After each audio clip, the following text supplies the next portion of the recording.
Hi everyone, welcome to Pole Path and this is प्रतिमा सिंह।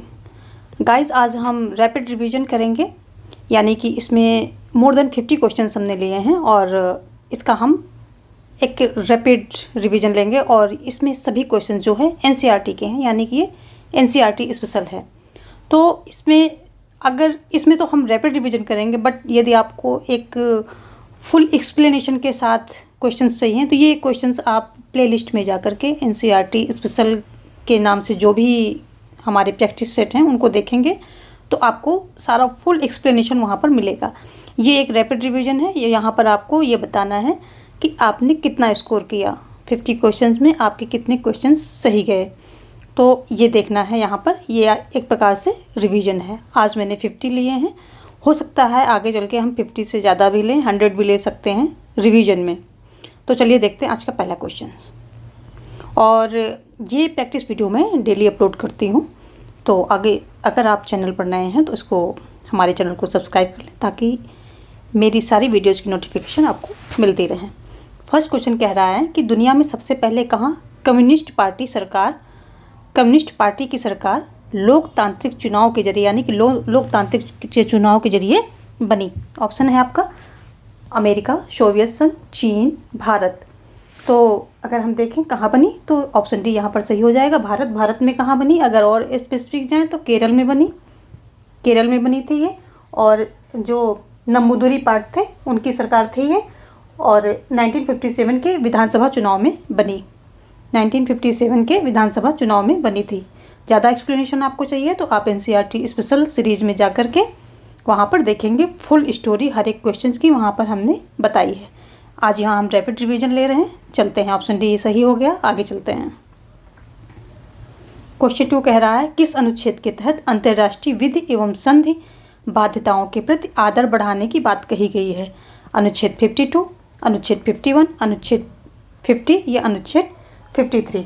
तो इसमें जो है अनुच्छेद 51 के तहत बाध्यताओं के प्रति आदर बढ़ाने, जो अंतर्राष्ट्रीय विधि एवं संधि हैं उनकी जो संधियां हैं उनके प्रति आदर बढ़ाने की बात कही गई है। और अनुच्छेद 51 का क्या है, आंतरिक शांति एवं सुरक्षा से संबंधित है और इसी में का खा गा घा 4 प्रकार के वहाँ सब सेक्शन दिए गए हैं। उसमें एक सब सेक्शन में ये बात कही गई है। तो ये क्या है, मेनली ये अनुच्छेद अंतर्राष्ट्रीय शांति एवं सुरक्षा से संबंधित है। इसके सब सेक्शन में ये बात कही गई है। देखते हैं नेक्स्ट क्वेश्चन। ये सारे हमने एक्सप्लेनेशन अपने जो हमारे एनसीईआरटी सीरीज में है उसमें फुल एक्सप्लेनेशन, फुल स्टोरी हमने दे रखी है। क्वेश्चन 3 कह रहा है आज़ादी बुनियादी तौर पर विदेश संबंधों से ही बनी होती है, बाकी सब स्थानीय स्वायत्तता है। एक बार विदेश संबंध जहाँ तक आपके हाथ से निकलकर दूसरे के हाथ में चले जाएं वहाँ तक आप आज़ाद नहीं रहते। ये कथन किसने कहा था? मार्गेनथाउ ने, अम्बेडकर ने, नेहरू ने, के कामराज ने। तो ये ऑप्शन जो है नेहरू, सी ऑप्शन यहाँ पर सही हो जाएगा। नेहरू ने कहा था क्योंकि नेहरू जो है विदेश मंत्रालय भी देखते थे, संभालते थे। नेहरू जो है क्या, विदेश मंत्रालय भी संभालते थे, तो नेहरू ने विदेश नीति के बारे में ये बात कही थी। ऑप्शन सी यहाँ पर सही है। नेक्स्ट क्वेश्चन क्या कह रहा है, ब्रिटेन ने सुएज नहर के मसले पर मिस्र पर कब आक्रमण किया? 1956 में, 1957 में, 1958 में, 1959 में। तो जो है 1956 में, ऑप्शन ए यहाँ पर सही हो जाएगा। 1956 में जो है किसने, ब्रिटेन ने सुएज नहर के मामले पर मिस्र पर आक्रमण किया था, और इसी साल जो है यूएसएसआर ने हंगरी पर भी किया था। यूएसएसआर ने हंगरी पर आक्रमण किया था। ऑप्शन ए यहाँ पर सही हो रहा है। देखते हैं नेक्स्ट क्वेश्चन। नेक्स्ट क्वेश्चन कह रहा है इंडियन नेशनल आर्मी का गठन किसने किया? बी आर अम्बेडकर ने, सी राजगोपालाचारी ने, या सुभाष चंद्र बोस ने, या कम्युनिस्ट पार्टी ने। तो यहाँ पर ऑप्शन सी सही हो जाएगा। इंडियन नेशनल आर्मी का गठन सुभाष चंद्र बोस द्वारा किया गया था। देखते हैं नेक्स्ट क्वेश्चन। नेक्स्ट क्वेश्चन कह रहा है नेहरू के विदेश नीति के 3 बड़े उद्देश्य क्या थे? तो क्या थे? संप्रभुता, अखंडता एवं संस्कृति को बचाना, या अखंडता, संस्कृति एवं तेज आर्थिक विकास, या संप्रभुता एवं क्षेत्रीय अखंडता को बचाना तथा तेज आर्थिक विकास, या संप्रभुता, संस्कृति को बचाना एवं तेज आर्थिक विकास। तो नेहरू जी के सामने जो सबसे बड़े मुद्दे थे, देश के स्वतंत्र होने के बाद संप्रभुता को बचाना था, क्षेत्रीय अखंडता यानी कि भारत के अंदर की जो है अखंडता बनी रहे वो बचाना था, और तेज आर्थिक विकास करना था। तो ये 3 मुद्दे नेहरू की विदेश नीति के बड़े मुद्दे थे, बड़े उद्देश्य थे। तो ऑप्शन सी यहाँ पर सही हो जाएगा। देखते हैं नेक्स्ट क्वेश्चन जो है 7 क्या कह रहा है। भारत के पहले चुनाव आयुक्त कौन थे? नरेंद्र देव थे, सुकुमार सेन थे, या पी सुंदरैया थे, या अजय घोष थे? तो कौन थे? तो ऑप्शन देखते हैं, नरेंद्र देव या सुकुमार सेन या पी सुंदरैया या अजय घोष।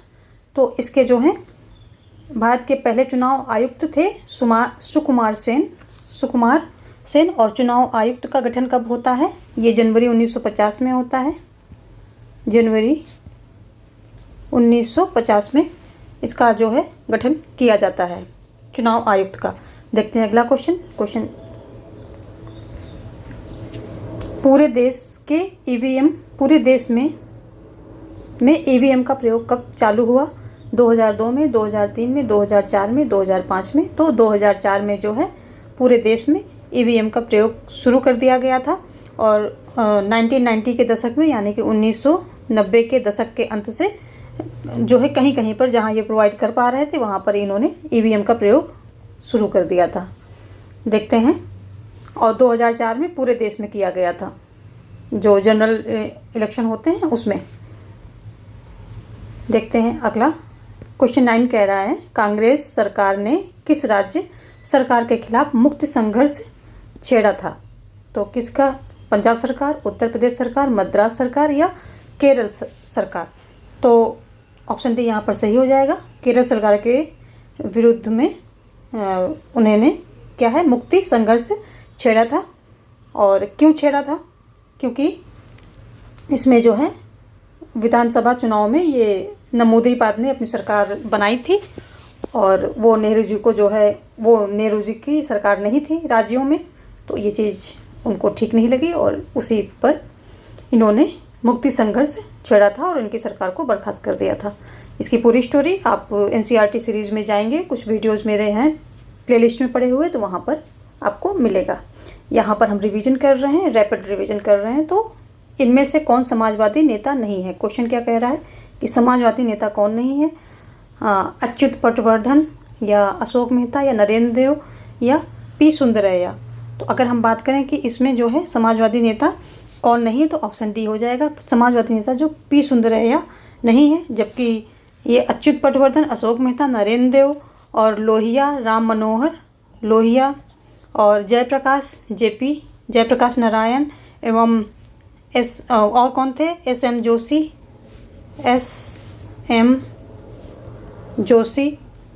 जोशी, ये सारे जो है थे उसके समाजवादी पार्टी के नेता थे। जबकि पी सुंदरैया कम्युनिस्ट पार्टी के थे, ये कम्युनिस्ट पार्टी के थे। कम्युनिस्ट पार्टी के और भी थे जैसे कि नमूदरीपाद, पीसी जोशी, अजय घोष और ए डांगे, ये सारे जो है इसके थे, कम्युनिस्ट पार्टी के थे, कम्युनिस्ट पार्टी के थे। तो ऑप्शन डी यहाँ पर सही हो रहा है। देखते हैं नेक्स्ट क्वेश्चन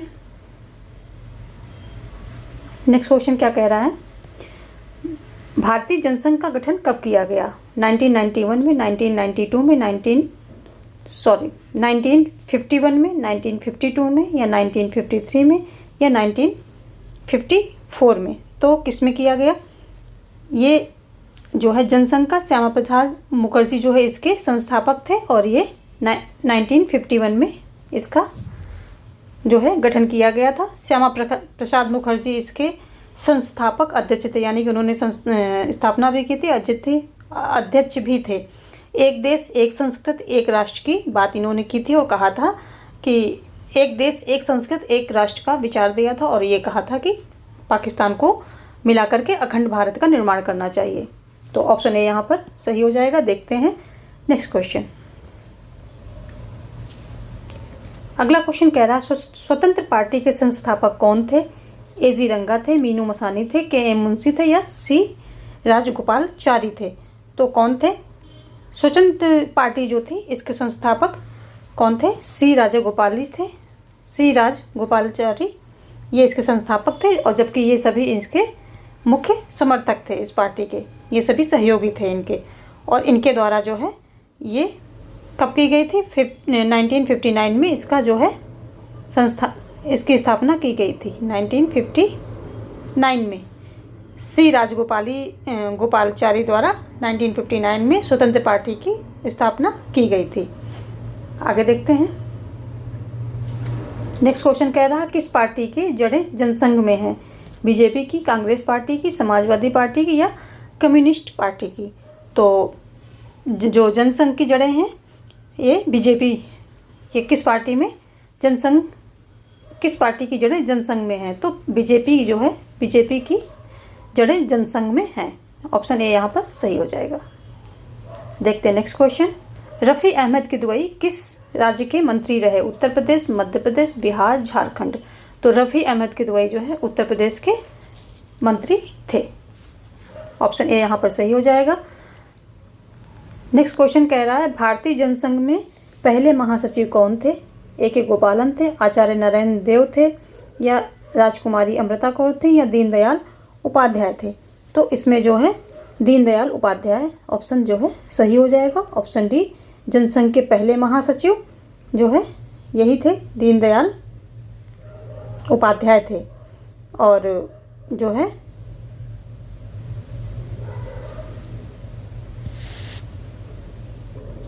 समग्र मानवतावाद के प्रणेता भी थे। क्या थे? समग्र मानवतावाद के ये प्रणेता भी थे, दीनदयाल उपाध्याय। देखते हैं नेक्स्ट क्वेश्चन।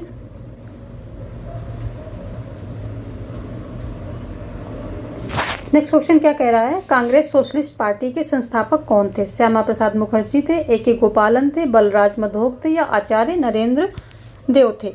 तो जो कांग्रेस सोशलिस्ट पार्टी थी ये आचार्य नरेंद्र देव के द्वारा इसकी स्थापना की गई थी। यही जो है इस पार्टी के यही संस्थापक थे। देखते हैं नेक्स्ट क्वेश्चन। यहाँ पर ऑप्शन डी जो है आपका सही हो रहा है। नेक्स्ट क्वेश्चन देखते हैं। नीति आयोग कब अस्तित्व में आई? तो नीति आयोग कब अस्तित्व में आई? 1 जनवरी 2014 को, या 1 जनवरी 1914 को, या 31 जनवरी 1915 को, या 1 अप्रैल 1914 को, या फिर 1 जनवरी 2015 को?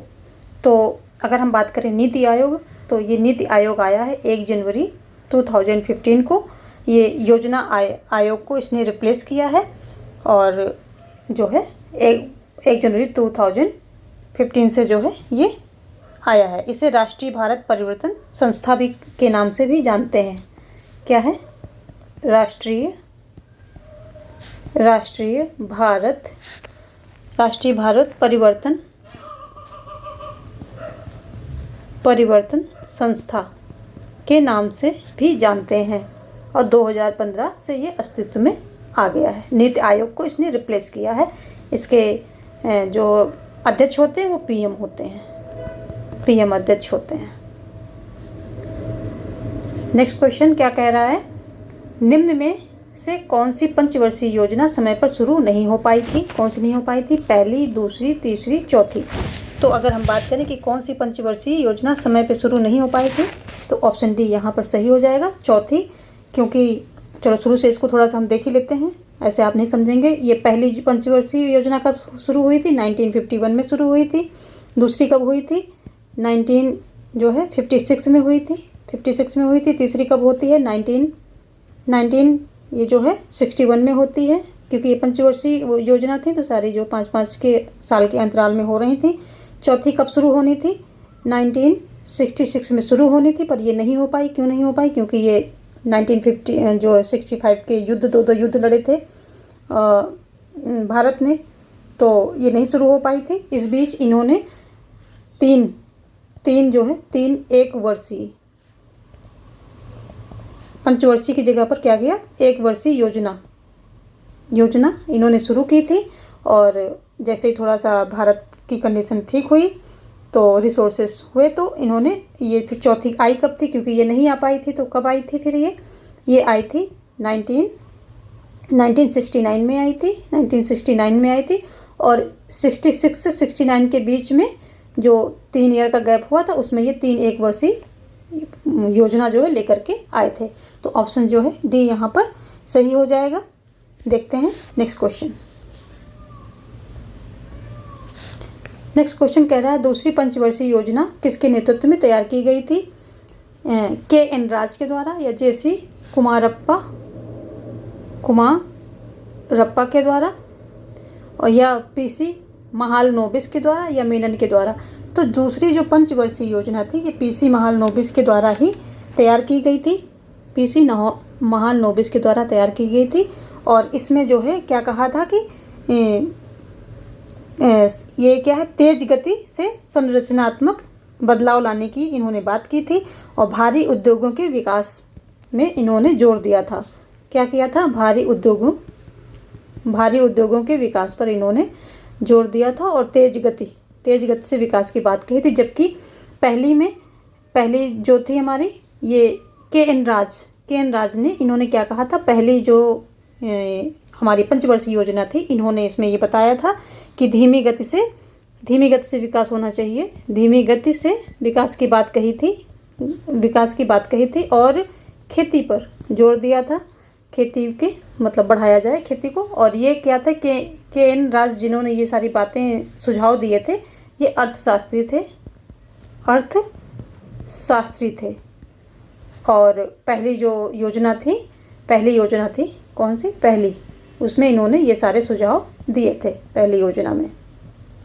तो हमारा फिलहाल ये दूसरे क्वेश्चन का ऑप्शन से यहाँ पर सही हो रहा है। मैं फिर से एक्सप्लेन करने लग गई हूँ जबकि ये रैपिड रिवीजन है। चलिए आगे ध्यान रखूँगी।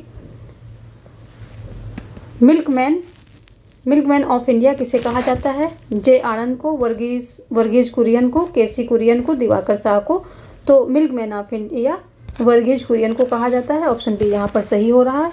और ये जो है सरकार के द्वारा चलाया गया एक क्या था, ऑपरेशन फ्लड के नाम से चलाया गया एक विकास को करने के लिए ऑपरेशन फ्लड के नाम से चलाया गया एक क्या क्रांति टाइप थी। और इसे श्वेत क्रांति, इसमें वर्गीज कुरियन का बहुत बड़ा योगदान रहा, केंद्रीय योगदान रहा। और इन्होंने अमूल दूध जो है ये इसमें अमूल दूध को जो है, जो अमूल मिल्क आज आप देखते हैं डेयरी प्रोडक्ट है दूध, अमूल दूध, तो ये इसमें वर्गीज कुरियन का बहुत बड़ा योगदान है। और इसे श्वेत क्रांति, इसमें इतनी बड़ी क्रांति आई थी तो इसे श्वेत क्रांति के नाम से भी जाना जाता है। और ये क्या था? मिल्कमैन ऑफ इंडिया जो है एक ऑपरेशन फ्लड, इन्हें जो है मिल्कमैन ऑफ इंडिया कहा जाता है, जो कि एक क्या था, ये था ऑपरेशन फ्लड के नाम से एक विकास कार्यक्रम सरकार द्वारा चलाया गया था। ऑप्शन भी यहाँ पर सही हो रहा है। देखते हैं नेक्स्ट क्वेश्चन।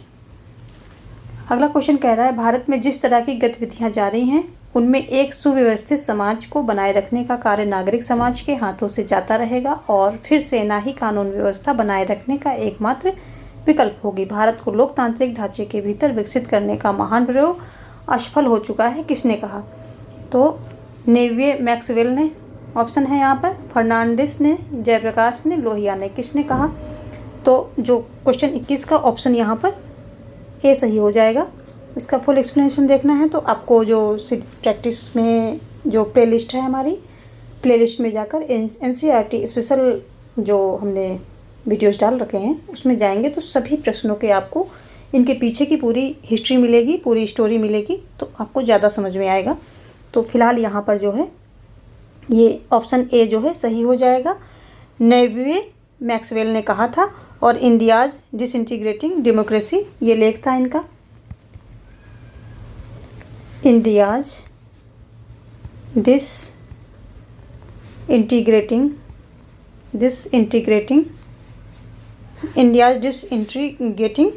डेमोक्रेसी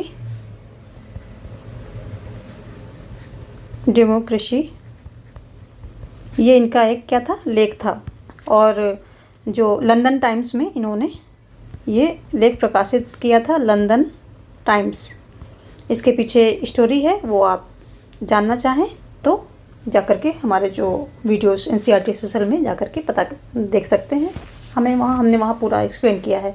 तो तो नेवियर मैक्सवेल द्वारा ये जो स्टेटमेंट कहा गया था। इंडियाज डिसइंटीग्रेटिंग डेमोक्रेसी में कहा गया था। लंदन टाइम्स एक पत्रिका थी, उसमें कहा गया था।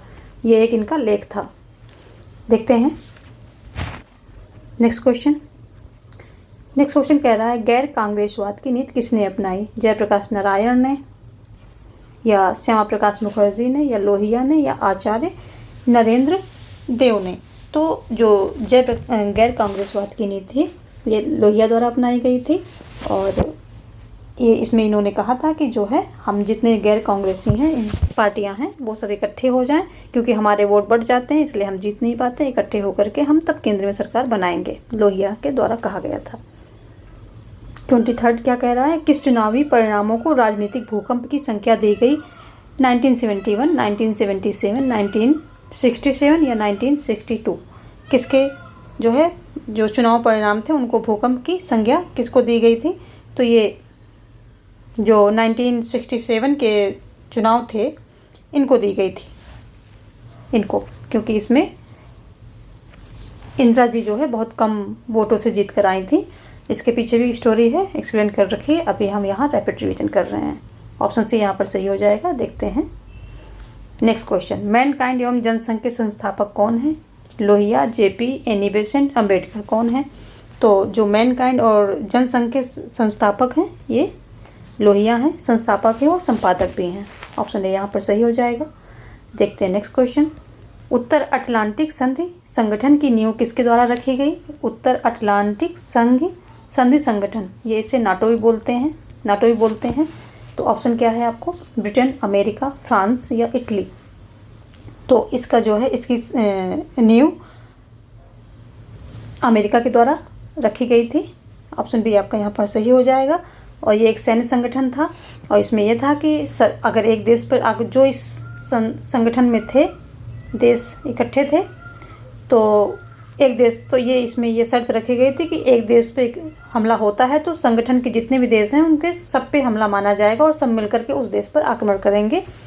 तो ये, और इसके विरुद्ध में यूएसएसआर ने वार्सा पैक्ट की स्थापना की थी। दोनों सैन्य संगठन थे और क्योंकि नाटो वहाँ पर अपना अमेरिका ने जो है नाटो का किया था तो यूएसएसआर ने वार्सा पैक्ट किया था, क्योंकि ये दोनों क्या थे? विरोधी ब्लॉक थे। एक ब्लॉक यूएसएसआर का था, दूसरा जो था इधर अमेरिका का ब्लॉक था।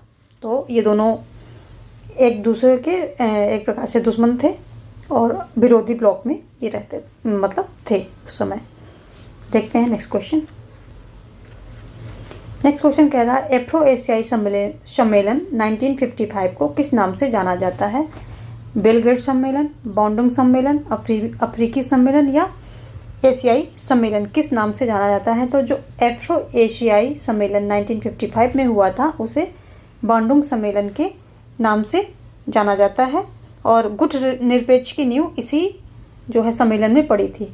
अगर हम पूछें गुट निरपेक्ष की नींव कहाँ पड़ी, क्योंकि हर एक संगठन के पीछे कहीं ना कहीं कुछ ना कुछ स्टोरी होती है, तो गुट निरपेक्ष की नींव इसी सम्मेलन में पड़ी। यहीं पर जो उनके दोस्त मिले नेहरू जी के, जो कि जिन लोगों ने मिलकर के गुट निरपेक्ष को बनाया और इसको आगे लेकर के गए, तो इसी में इनकी नींव पड़ी, वह बॉन्डुंग सम्मेलन में। नेक्स्ट क्वेश्चन कह रहा है गुट निरपेक्ष का पहला सम्मेलन कहाँ हुआ? तो कहाँ हुआ या कब, यहाँ आंसर होना चाहिए कब हुआ। 1951 में, 1961 में या 1952 में या 1962 में? तो गुट निरपेक्ष का पहला जो है सम्मेलन कहाँ हुआ? तो ये 1961 में बेलग्रेड में सितंबर में हुआ था। 19 कब हुआ था? 1961 में हुआ। कहाँ था ये? बेलग्रेड में और सितंबर में हुआ था ये। तो जो गुट निरपेक्ष का पहला सम्मेलन होता है ये बेलग्रेड में होता है और 1961 में होता है, इतना ध्यान रखना है। नेक्स्ट क्वेश्चन कह रहा है भारत एवं पाकिस्तान ने सिंधु नदी जल संधि पर हस्ताक्षर कब किए? तो ऑप्शन है 1960 में, 1961 में, 1962 में, 1963 में। ये सभी जो है एनसीईआरटी के क्वेश्चंस हैं और इनके आप अलग नोट्स बनाएंगे, क्योंकि ये जो है जितने भी टीचिंग एग्ज़ाम्स होते हैं इन सभी के लिए ये रामबाड़ क्वेश्चंस हैं। और मेनली जो एस्टेट होते हैं, जैसे कि पात्रता परीक्षा होती है, टीजीटी होता है, पीजीटी होता है, इनमें तो ये मतलब आते ही आते हैं, बहुत ज़्यादा आते हैं। तो इनके आप जो है अलग नोट्स बनाएंगे। ये कम इनपुट में ज़्यादा आउटपुट देने वाले क्वेश्चंस हैं। तो ऑप्शन आपने जो है यहाँ पर हमने दे दिए हैं। तो कौन सा है ये? ए क्या है? भारत पाकिस्तान सिंधु नदी जल संधि पर हस्ताक्षर किसने किए थे? कब किए गए? तो 1960 में किए गए थे। ये 1960 में किए गए थे। किसके किसके बीच किए गए थे? तो ये क्या किया गया था? नेहरू और भारत से जो है नेहरू थे और पाकिस्तान से जनरल अयूब खान थे। ऑप्शन ए यहाँ पर सही हो रहा है। देखते हैं नेक्स्ट क्वेश्चन। नेक्स्ट क्वेश्चन कह रहा है गुजरात के कच्छ इलाके के रन में पाकिस्तान ने कब हमला बोला? तो ऑप्शन है जनवरी 1965 में, फरवरी 1965 में, मार्च 1965 में, अप्रैल 1965 में। तो ऑप्शन यहाँ पर डी सही हो जाएगा। रन इलाके में जो है अप्रैल 65 में इन्होंने पाकिस्तान ने हमला बोला था गुजरात में, गुजरात के रन इलाके में। और अगेन इन्होंने इसी साल 1965 में ही अगस्त सितंबर महीने में JNK में हमला बोला था। कहाँ बोला था? JNK में। अगस्त सितंबर में JNK में हमला बोल दिया था, सेम ईयर में। तो ऑप्शन डी फिलहाल क्वेश्चन के अकॉर्डिंग सही हो रहा है। देखते हैं नेक्स्ट क्वेश्चन। किस देश ने मुक्ति संग्राम छेड़ा था? भारत ने, पाकिस्तान ने, बांग्लादेश ने या वर्मा ने? तो किसने छेड़ा था? ये मुक्ति संग्राम जो है छेड़ा गया था बांग्लादेश के द्वारा, क्योंकि इसमें जो है बांग्लादेश में ये बांग्लादेश जो पूर्वी पाकिस्तान था, इसमें काफ़ी ज़्यादा दुर्व्यवहार हो रहा था नागरिकों के साथ। और इसलिए इन्होंने यहाँ पर एक खड़े हो गए थे, मुजीबुर रहमान करके एक नेता खड़े हुए और वो जीत गए। तो फिर जुल्फ़िकार अली भुट्टो को ये पसंद नहीं आया और इन्होंने जो है उनको बंदी बना लिया। और इस पर जो है वहाँ पर काफ़ी उन नागरिकों पर और ज़्यादा अत्याचार किए गए।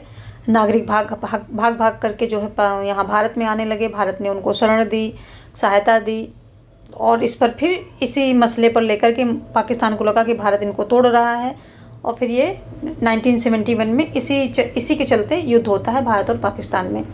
तो फिर ये जो है क्या है, भारत इस देश को जो पूर्वी पाकिस्तान है इसको आज़ाद करा देता है और ये बांग्लादेश बन जाता है। तो मुक्ति संग्राम जो है बांग्लादेश के द्वारा छेड़ा गया था, क्योंकि वो पाकिस्तान से अलग होना चाहते थे।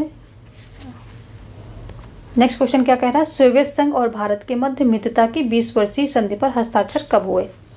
तो ये कब हुए? 1972 में हुए या 1973 में हुए, 1974 में हुए या 1971 में हुए? कब हुए? तो ये जो 20 वर्षीय हस्ताक्षर होते हैं ये होते हैं 1971 में। इसके पीछे भी स्टोरी है, आप जाकर के NCERT स्पेशल वीडियोस देखिए, वहाँ पर आपको पूरी स्टोरी हर एक क्वेश्चंस की मिलेगी। तो ऑप्शन डी यहाँ पर सही हो रहा है। नेक्स्ट है शिमला समझौता कब हुआ? 1971 में, 1972 में, 1973 में या 1974 में? तो यहाँ पर भी जो है शिमला समझौता होता है 1972 में। किसके किसके बीच में होता है? जुल्फ़िकार अली भुट्टो और इंदिरा गांधी के बीच में होता है। पाकिस्तान से जुल्फ़िकार अली भुट्टो थे और यहाँ भारत से जो इंदिरा गांधी थी। देखते हैं नेक्स्ट क्वेश्चन। अगला क्वेश्चन कह रहा है रक्षा उत्पाद विभाग की स्थापना कब हुई?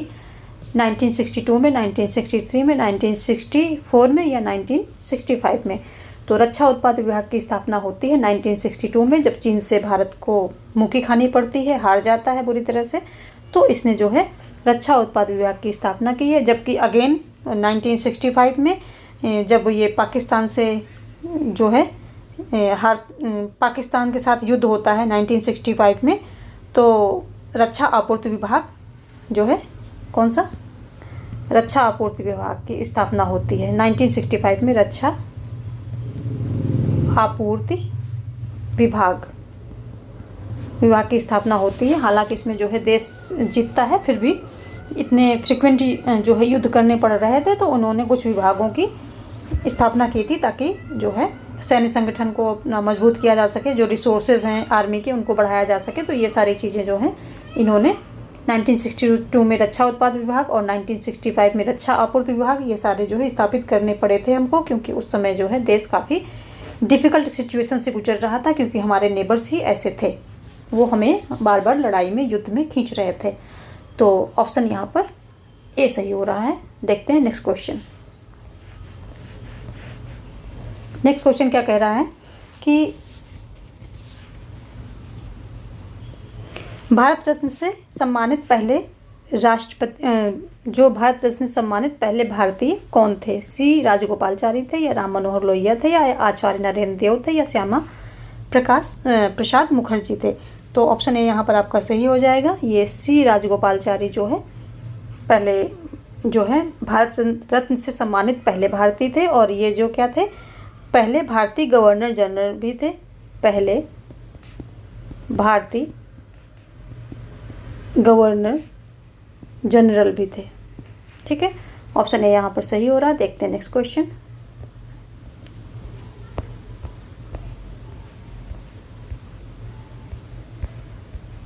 नेक्स्ट क्वेश्चन क्या कह रहा है?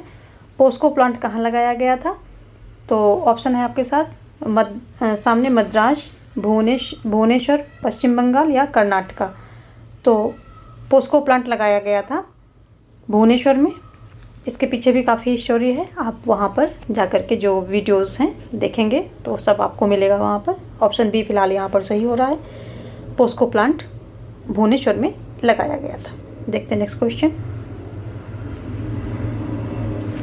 नेक्स्ट क्वेश्चन कह रहा है किस न्यायाधीश ने इंदिरा गांधी के लोकसभा निर्वाचन को अवैधानिक करार दिया था? किस न्यायाधीश ने? तो ऑप्शन है जगमोहन लाल सिन्हा ने, एच.एम. बेग ने, एच.आर. खन्ना ने, या उपर्युक्त में से कोई नहीं। तो जो ये जगमोहन लाल सिन्हा हैं, इन्होंने जो है इंदिरा गांधी के लोकसभा निर्वाचन को अवैध करार दिया था, और ये उच्च न्यायालय के इलाहाबाद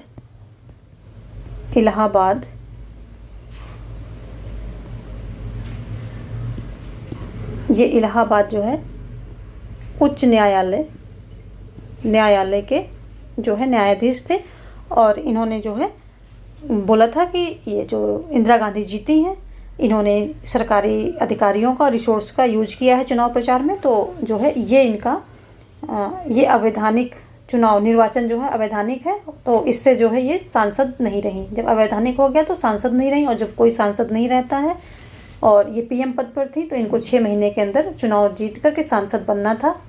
तो इस बात पर इन्होंने जो है फिर इसी के बैकग्राउंड में जो है इमरजेंसी लगती है। ये सारी स्टोरी हमने अपने प्रैक्टिस सेट में बता रखी है, तो आप वहाँ जाएंगे तो आपको पूरा फुल एक्सप्लेनेशन मिलेगा, हर एक चीज़ की पूरी स्टोरी मिलेगी, और जो कि आपका कॉन्सेप्ट क्लियर करने में भी सहायता करेगी।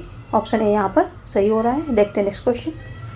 क्वेश्चन 37 कह रहा है बॉम्बे प्लान कब आया? ऑप्शन है 1942 में, 1943 में, या 1944 में, या 1945 में। तो बॉम्बे प्लान जो है आता है, कब आता है? 1944 में आता है। ऑप्शन सी जो है आपका यहाँ पर सही हो रहा है। इसके पीछे भी स्टोरी है, और आप देखेंगे तो वहाँ पर मिलेगा। अभी देखते हैं अगला क्वेश्चन। प्रिवी पर्स कब समाप्त किया गया? प्रिवी पर्स जो है कब समाप्त किया गया? 1970 में, 1971 में, या 1972 में, या 1973 में? तो प्रिवी पर्स जो है 1971 में समाप्त किया गया था। किसके द्वारा समाप्त किया गया था? ये इंदिरा गांधी के द्वारा समाप्त किया गया था। 26वें संवैधानिक संशोधन के द्वारा जो है इसको समाप्त किया था। प्रिवी पर्स होता क्या है? ये राजभत्ता होता है, यानी कि जो प्रिंसली स्टेट थे उनको जब अपने राज्य में यहाँ भारत में मिलाया गया था, तो उनको कुछ जो है राजभत्ता देने की बात कही गई थी, यानी कि कुछ भत्ते देने की, यानी कि पैसे देने की बात हुई थी, तो उसी को प्रिवी पर्स के नाम से या राजभत्ता के नाम से जाना जाता है। 26वें संविधान संशोधन के द्वारा 1971 में इंदिरा जी के द्वारा ये हटा दिया गया था। नेक्स्ट क्वेश्चन देखेंगे, दक्षेस का गठन कब किया गया? 1982 में, 1983 में, या 1984 में, या 1985 में? कब किया गया दक्षेस का जो है गठन? तो ये किया गया था 1985 में। ऑप्शन डी यहाँ पर सही हो रहा है। इसमें भारत, पाकिस्तान,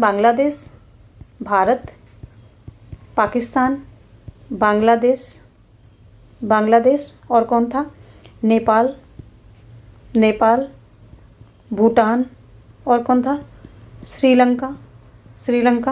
भारत, पाकिस्तान, बांग्लादेश, नेपाल, भूटान, श्रीलंका। और इसमें जो है 7 देश थे शुरुआत में जब इसकी स्थापना होती है। और मालदीव थे। और 2008 में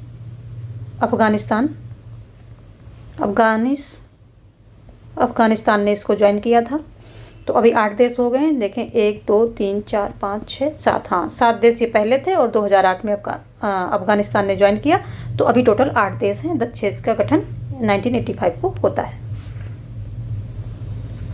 नेक्स्ट क्वेश्चन क्या है, दक्षेस के सदस्य देशों ने साप्ता पर कब हस्ताक्षर किए, 2004 में, 2005 में, या 2006 में, या 2007 में। कब किए गए दो साप्ता के सदस्य, तो ये करते हैं 2004 में, ये जो है इस पर हस्ताक्षर करते हैं और 1 जनवरी 2006 से ये लागू हो जाता है, यानी कि इन्फोर्स कर दिया जाता है। कब से, 1 जनवरी 2006 से ये लागू हो जाता है। ऑप्शन यहाँ पर ए जो है सही हो जाएगा। अगला क्वेश्चन कह रहा है, भारत ने अपनी शांति सेना श्रीलंका से कब वापस बुलाई, 1989 में, या 1980 में, या 1990 में, या 1991 में। तो ये इन्होंने अपनी शांति सेना जो है 1989 में वापस बुला ली थी। और ये शांति सेना भेजी क्यों गई थी, क्योंकि श्रीलंकाई जो तमिल वहाँ पर रहते थे और सिंघली, इन दोनों के बीच में काफ़ी मतभेद था, बहुत ज़्यादा वहाँ एक प्रकार से अशांति थी श्रीलंका में। तो ये शांति सेना जो है भारत से श्रीलंका में गई थी और बिना विवाद को निपटाए वापस इसको आना पड़ा था। तो यहाँ पर ऑप्शन ए सही हो रहा है। देखते हैं नेक्स्ट क्वेश्चन। आप इन सभी क्वेश्चंस का फुल एक्सप्लेनेशन जो NCERT स्पेशल करके हमने प्लेलिस्ट में लगा रखे हैं, वहाँ पर देखेंगे तो full explanation with story with history आपको मिलेगा। तो वहाँ से आपका कॉन्सेप्ट ज़्यादा क्लियर होगा। ये तो मैं एक रैपिड रिवीजन करवा रही हूँ, और तो आप वहाँ पर अगर आप पहली बार वीडियो देख रहे हैं तो वहाँ पर जा कर के देखिए, आपका फुल कॉन्सेप्ट जो है वहाँ पे क्लियर हो जाएगा। अगला क्वेश्चन कह रहा है, कितने देशों ने मिलकर आसियान की स्थापना की, 8 देशों ने, 5 देशों ने, 10 देशों ने, 4 देशों ने। तो अगर हम बात करें कि आसियान की स्थापना जो है कितने देशों ने की, तो हो जाएगा ये 5 देशों ने की। 5 देशों ने मिलकर के जो है आसियान की स्थापना की थी। ऑप्शन बी यहाँ पर सही हो जाएगा। कौन कौन से देश थे, और ये 1967 में की गई थी। तो हल्का हल्का यहाँ पर देखते चलें, बाकी फुल तो आप वहीं पर देख पाएंगे। 1967 में किया था इंडोनेशिया और Malaysia, Thailand, Indonesia, Malaysia,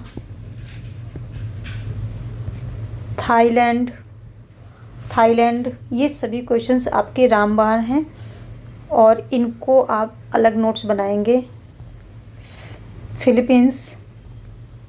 Philippines और कौन था, फिलीपींस और सिंगापुर,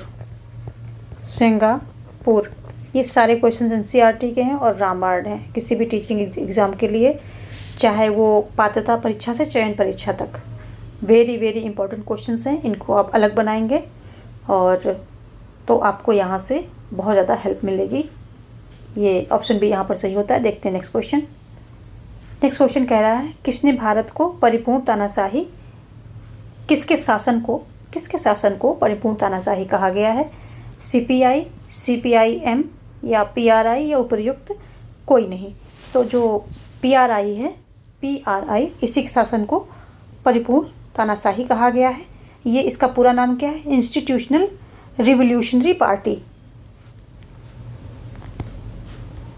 इंस्टीट्यूशनल रिवोल्यूशनरी पार्टी, इसका ये नाम है, इसका ये पूरा नाम है। और अगर ये हम देखें कि स्पेनिश में इसे PR कहा जाता है, स्पेनिश में इसे क्या बोलते हैं, PRI बोलते हैं। और ये क्या है कि ये मैक्सिको में इसकी स्थापना हुई थी।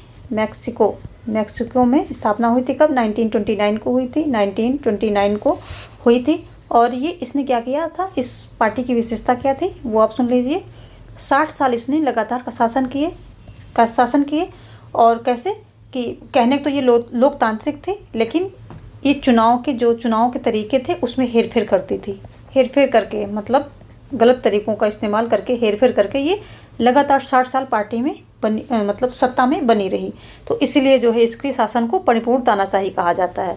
हालांकि दिखावे में तो ये लोकतांत्रिक थे, लेकिन जो है चुनाव के जो तरीके थे, चुनाव में इसने धांधली करके, एक प्रकार से अगर शुद्ध हिंदी बोलें तो धांधली करके ये हर बार जो है सत्ता में आ जाती थी और 60 साल तक लगातार इसने शासन किया। ऑप्शन यहाँ पर सी सही हो जाएगा। PRI एक स्पेशलिस्ट में कहा जाने वाला वर्ड है। नेक्स्ट क्वेश्चन कह रहा है कि शाह जांच आयोग क्यों गठित किया गया? केंद्र राज्य के संबंध के लिए, राज्यों के बीच संबंध के लिए, आपातकालीन ज्यादतियों की जांच के लिए, उपयुक्त तो कोई नहीं। तो जो शाह जांच आयोग है ये जो इंदिरा जी के द्वारा 75 में आपातकाल लगा था उसकी जांच के लिए ये गठित किया गया था। और अगर हम बात करें कि इसके अध्यक्ष कौन थे, ये शाह जांच आयोग शाह पर क्यों पड़ा, तो इसके जो है अध्यक्ष थे JC शाह, इसके अध्यक्ष थे। कौन थे? इनका पूरा नाम था JC शाह, इनका पूरा नाम था और यही इसके अध्यक्ष थे। और आपातकाल लगाया था उसमें जो ज्यादतियाँ हुई थी, बहुत ज़्यादा हुई थी ज्यादतियाँ, उनकी जांचों को उसकी जो है जांच के लिए इस आयोग का गठन किया गया था। फुल एक्सप्लेनेशन आपको हमारे जो प्रैक्टिस सेट हैं उनमें मिलेगा। यहाँ हम रैपिड रिवीजन ले रहे हैं, फिर भी मैं थोड़ा बहुत बताने की कोशिश कर रही हूँ। देखते हैं अगला क्वेश्चन क्या कह रहा है। 2003 में आसियान ने कितने स्तंभ बनाए? 4, 5, 3, 2। तो 2003 में आसियान ने जो है 3 स्तंभ बनाए थे। कौन कौन से बनाए थे? आसियान सुरक्षा, आसियान सुरक्षा समुदाय और आसियान आर्थिक समुदाय। तीसरा क्या था? आसियान सामाजिक और सांस्कृतिक